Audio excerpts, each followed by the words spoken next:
साथियों, कल मैंने 2.1 कंप्लीट करवा दी है, जिसका एक सवाल रहा है लास्ट वाला 5वां, वो मैं आपको बाद में बताऊंगा।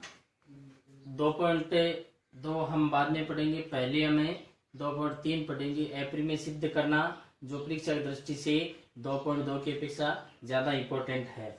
देखो 2.3 के अंदर संख्याओं को एप्रिल में सिद्ध करना है। कैसे? दो प्रकार के सवाल आते हैं इसमें। एक तो जैसे √2 आ गया, √5 आ गया, 3 आ गया, यानी ये जो संख्या है तो इस प्रकार से संख्याओं को सिद्ध करना। और एक 6 प्लस से, जैसे √5 आ गया, 3 √3 आ गया, यानी इस प्रकार से दो प्रकार से सवाल बनते हैं इसमें, और दोनों प्रकार से परीक्षा में पूछ जाते हैं।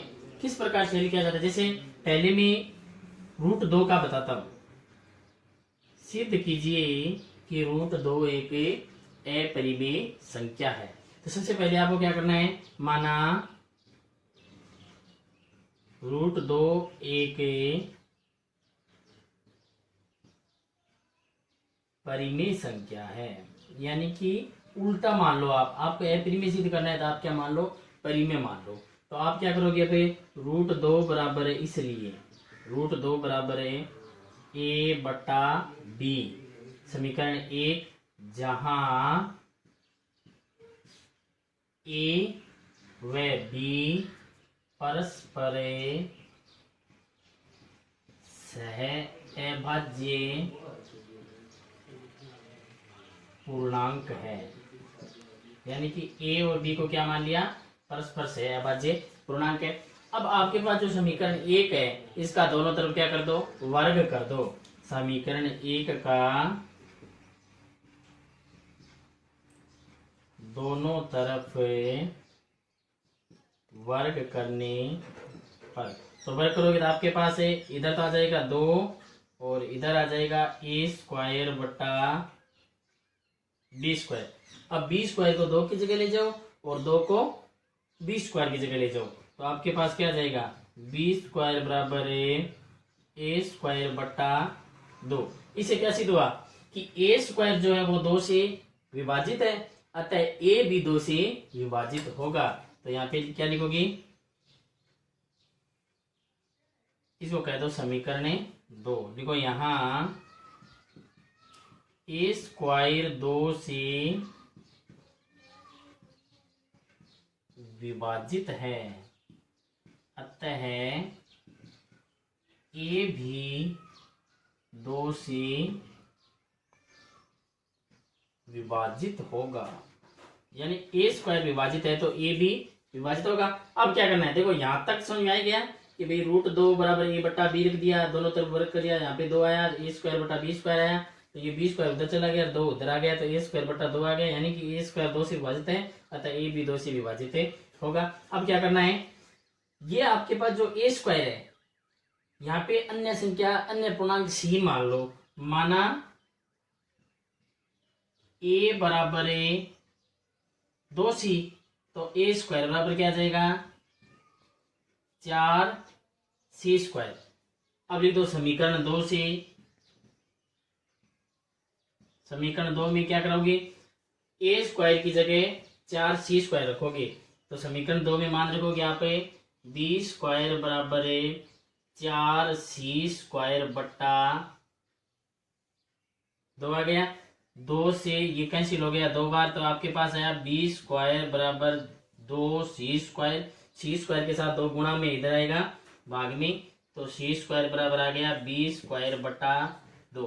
तो इससे क्या सिद्ध हो गया, समीकरण 3 है, इसे ये सिद्ध हो गया। जैसे यहाँ पे हुआ था a² 2 से विभाजित है, तो a भी 2 से विभाजित होगा, तो यहाँ पे b² 2 से विभाजित है, अतः b भी 2 से विभाजित होगा। यानी कि यह की वे बात, यहाँ पे a² की जगह b² नाम लिखना है, 2 का 2 है ही, अतः यहाँ पे b और ये 2 का 2 आ गया। यानी कि b² 2 से विभाजित है, अतः b भी 2 से विभाजित होगा। अब देखो आगे क्या लिखना है, यहाँ पे समीकरण 2 व 3 से स्पष्ट है कि a व b के एक ए व बी का एक गुणनखंड 2 है। स्पष्ट है कि ए व बी का एक गुणनखंड 2 है, लेकिन 2 के अतिरिक्त इसका कोई गुणनखंड नहीं है। लेकिन ए व बी परस्पर सहअभाज्य पूर्णांक है, इसलिए √2 एक अपरिमेय संख्या है। यानी कि पहले माना √2 एक परिमेय संख्या है, √2 बराबर a/b, समीकरण 1 कह दिया। ए व बी परस्पर सहभाज्य पूर्णांक है, ये बात लिखनी है। फिर समीकरण 1 का दोनों तरफ वर्ग कर दो, यहाँ पे 2 आ गया बराबर a² अब b² यहाँ पे आ जाएगा, 2 वहां पे चला गया तो a² 2 आ गया, यानी कि a² 2 से विभाजित होता है, a भी 2 से विभाजित होगा। अब क्या करना है, a बराबर आपने 2 सी माना तो a² बराबर 4c² आ गया। समीकरण 2 में मान रखोगे तो 4c² 2 से 2 यानी 2 से 4 2 बार कैंसिल हो गया, तो b² बराबर 2c² आ गया। तो c² के साथ 2 गुणा में इधर भाग में आ गया, तो b² 2। तो ये कि यही बात है कि यहाँ पे b² 2 है, तो b² 2 से विभाजित आता है, b भी 2 से विभाजित होगा। लेकिन आपके आगे क्या लिखना है, समीकरण 2 व 3 से स्पष्ट है कि ए व बी का एक गुणनखंड 2 है, लेकिन एक ए व बी के 2 के अलावा कोई गुणनखंड नहीं है, और ए व बी परस्पर सहभाज्य पूर्णांक है, इसलिए √2 एक अपरिमेय संख्या। अब जैसे आपको सिद्ध करना आ गया √3 सिद्ध करना आ गया, तो यहाँ पे √3 आ जाएगा, और कुछ नहीं करना है आपको। यहाँ पे √3, यहाँ पे 3, यहाँ पर 3, यहाँ पर 3, यानी कि जहां जहां आपने 2 लिखा है वहां वहां आपको 3 लिखना है। √3 अपने आप सिद्ध हो जाएगा। यहाँ पे a बराबर फिर 3c मानोगे आप, 3 का 9c² आ गया, तो यहाँ पे 9c² 3 आ गया, तो ये कैंसिल हो गया 3 बार, तो ये 3c² आ गया, तो b² 3 आ गया। यानी कि पूरी की पूरी वही बात है, जहां पर 2 दिखाई दे, जैसे मैंने 2 वाला बताया, 2 दिखाई दे वहां पर 3, यानी रटे रटाई बात है। एक बार रट लो, माना √3 एक परिमेय संख्या है, √3 बराबर a/b, समीकरण 1 का दोनों तरफ वर्ग करो, 3 बराबर a² b² बराबर a² 3, यहाँ पे a² 3 से विभाजित आता है, a भी 3 से विभाजित होगा। माना अब क्या करना है, a बराबर 3c मान लो, दोनों तरफ वर्ग कर दो, a² बराबर 9c² आ गया। समीकरण 2 से b² बराबर 9c² 3 से 9 कैंसिल हो गए, 3 बार 3c², 3 गुणा में इधर भाग में आ गया, c² बराबर b² 3 ये आ गया। अब समीकरण 2 व 3 से स्पष्ट है कि ए व बी का एक गुणनखंड 3 है, लेकिन ए व बी परस्पर सहभाज्य पूर्णांक है, इसलिए √3 एक अपरिमेय संख्या है। यानी कि √3 √2 √5 √7 जितने भी है सभी इस प्रकार से ही होने। एक बार आप लिख लेना, लिखने के बाद दोबारा 2 बार करना, आपको ये बहुत इजी लगेगा। इसके बाद में एक अन्य प्रकार का भी सवाल आता है इसमें, जैसे आपका एग्जाम्पल है पहला 7√5, यानी ये एग्जाम्पल दिया गया आपको 7√5। पहला काम आपका यही रहेगा कि माना √7 7√5 एक परिमेय संख्या है, वही काम वापिस माना 7√5 एक परिमेय संख्या है, यानी आपने इसको परिमेय संख्या मान ली, तो फिर क्या जाएगा, परिमेय संख्या है तो 7√5 बराबर a/b, जहां a व b परस्पर सहभाज्य पूर्णांक है, जहां a व b परस्पर सहभाज्य पूर्णांक है। अब क्या करना है, इसमें वर्ग तो करना नहीं है क्योंकि आप 7 को पक्षांतरित कर सकते हो, तो 7 को उधर ले जाओ तो आपके पास आ गया √5 बराबर है a/7b। ये तो आया √5 बराबर a/7b आ गया।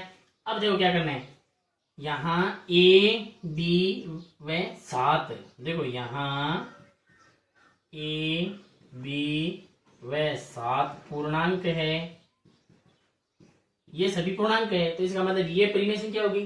परिमेय संख्या बराबर परिमेय संख्या आएगी तो √3 5 भी एक परिमेय संख्या हो जाएगी। इसलिए a/7b एक परिमेय संख्या है। अब ये परिमेय है तो अतः √5 भी एक परिमेय संख्या होगी, यानी √5 भी एक परिमेय संख्या होगी। लेकिन √5 जो क्या है, हमें मालूम है कि वही एक अपरिमेय संख्या है। अब √5 एक अपरिमेय संख्या है तो हमारी जो प्रारंभिक कल्पना थी वो विरोधाभास है, यानी वो कल्पना गलत है। तो इसका मतलब 7√5 एक अपरिमेय संख्या है। तो यहाँ पे क्या लिखोगे, लेकिन √5 एक अपरिमेय संख्या है, इसलिए हमारी कल्पना गलत है। अतः 7√5 एक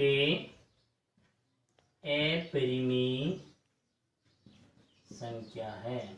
यानी कितना इजी हो गया, माना 7√5 एक परिमेय संख्या मान लिया आपने, फिर माना ये मान लिया, फिर 7√5 a/b, जहाँ a व b परस्पर सहभाज्य पूर्णांक हो गया। 7 गुणा में है, उधर चला गया भाग में, तो √5 बराबर a/7b आ गया। यहाँ a b व 7 पूर्णांक है, तो ये पूर्णांक है तो ये भी a/7b एक परिमेय संख्या होगी। ये परिमेय है तो √5 भी एक परिमेय संख्या होगी। लेकिन √5 क्या है, अपरिमेय संख्या है, परिमेय संख्या के बराबर अपरिमेय संख्या आ नहीं सकती। इसका मतलब हमारी कल्पना क्या है, गलत है। अतः 7√5 एक अपरिमेय संख्या होगी। अब देखो एक सवाल और बताता हूं मैं, 3 + 2√5 आपका दूसरा एग्जाम्पल है।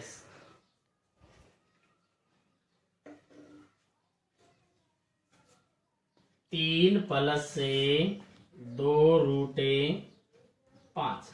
देखो बाकी वही का वही काम है, जहां पे आपने ये लिखा, मैंने कहा दो ही तरीके हैं इसके।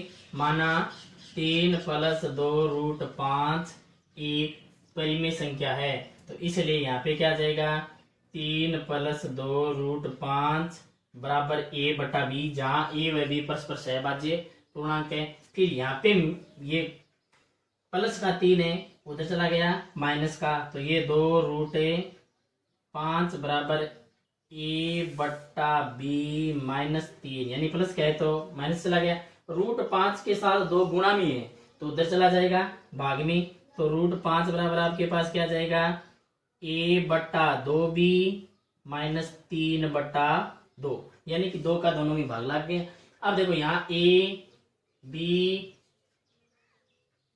3 व 2 पूर्णांक है, तो इसका मतलब यहाँ पे क्या आ गया, a/2b -3/2 एक परिमेय संख्या हो गई। ये परिमेय है तो अतः √5 भी एक परिमेय संख्या हो गई। लेकिन √5 एक परिमेय संख्या है, अतः हमारी कल्पना गलत है।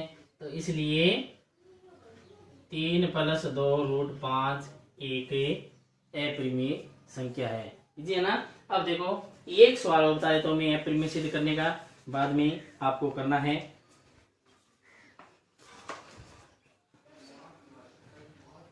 एक आपका प्रश्नावली 2.3 का पहला ही बता देता हूं। प्रमाणित कीजिए कि 5 - √3 एक अपरिमेय संख्या है। यानी करना इस प्रकार से, ये मैं बता रहा हूं बस। 5 - √3, तो वही बात है, माना 5 - √3 एक परिमेय संख्या है, तो इसलिए ये क्या जाएगा, 5 - √3 बराबर a/b, जहाँ a व b परस्पर सहभाज्य पूर्णांक है। तो यहाँ पर क्या आएगा, देखो ये पूरा पूरा कैंसिल हो जाएगा, तो यानी ये प्लस का उधर चला गया माइनस का। या फिर ऐसा करो, इसको इधर ले आओ, √3 को उधर ले आओ, ताकि √3 प्लस का हो जाए। तो ये 5 - a/b बराबर है √3। ये से हो गया। अब देखो यहाँ पे यहाँ ए बी व 5 पूर्णांक है, इसलिए यहाँ पे क्या आ जाएगा 5 माइनस ए बटा बी एक परिमेय संख्या है, अतः √3 भी एक परिमेय संख्या होगी, लेकिन √3 एक अपरिमेय संख्या है, हमारी कल्पना गलत है। अतः 5 माइनस √3 एक अपरिमेय संख्या है। इसको आप ऐसे भी लिख सकते हो कि लेकिन √3 एक अपरिमेय संख्या है, अतः हमारी प्रारंभिक परिकल्पना गलत है, इसलिए यानी प्रारंभिक नाम दे सकते हो या सीधा ही हमारी कल्पना गलत है। आपका सवाल है एकदम सही होगा। अब अपरिमेय सिद्ध करना है, 2.3 आप अच्छी तरह से निकालना। मैंने दोनों तरीके बता दिए, एक तो √2 √3 √5, यानी √2 में सबसे पहले आपको क्या करना है, माना √2 एक परिमेय संख्या है, उसके बाद में √2 बराबर a बटा बी, दोनों तरफ वर्क कर देना, तो 2 बराबर a² बटा b² आ जाएगा। फिर b² को इधर ले आना, 2 को उधर ले आना, तो b² बराबर a² बटा 2। तो इसका कहने का मतलब ये हो गया कि a² 2 से विभाजित रहता था, a भी 2 से विभाजित होगा। फिर आपको क्या करना है, a बराबर 2 c मान लेना, तो a² बराबर 4 c² हो जाएगा, जिससे क्या आएगा आपके पास b² 2 से विभाजित होगा, तो b भी 2 से विभाजित होगा। ये आने के बाद में लेकिन a व b परस्पर सहभाज्य पूर्णांक होंगे, जिसकी वजह से यानी 2 के अलावा आपके पास कोई उभयनिष्ठ गुणनखंड नहीं है, इसलिए √2 एक अपरिमेय संख्या हो जाएगी। इसी प्रकार √5 होगी, इसी प्रकार √7 होगी, इसी प्रकार √11 होगी, यानी जितने भी आए। फिर दूसरा तरीका आपके पास ये रहेगा, 5 माइनस √3 आ गया, सवाल है 6 प्लस √2 आ गया, 1/√2 आ गया, 3 √5 आ गया, 7 √5 आ गया, किस कैसे भी आ सकता है। आपको पहले ये परिमेय संख्या मान लेना, फिर उसके बराबर में ये रख देना, फिर जो पक्षांतरित हो रहा है उसको पक्षांतरित कर दो, फिर यही बात है ए बी व जो आपके पास यहाँ पे पूर्णांक हो लिख दिया। फिर ये पूर्णांक लिखने के बाद में जो इधर वाला पार्ट आएगा ये परिमेय संख्या आ जाएगी, तो बराबर वाला भी परिमेय संख्या आ जाएगी, लेकिन आपके पास एक रूट वाली संख्या आएगी, वो क्या आएगी अपरिमेय होगी। वो अपरिमेय है तो बराबर आपने जो माना है वो अब आपकी कल्पना थी, वो कल्पना क्या हो जाएगी गलत हो जाएगी, इसलिए आप जो सिद्ध कर रहे हो वो एक अपरिमेय संख्या हो जाएगी। अब 1.4 में 2.4 में से एक नंबर का सवाल पूछे जाने की संभावना रहती है, वो आपको कल बताऊंगा, परसों आपको मैं 2.2 बताऊंगा। धन्यवाद।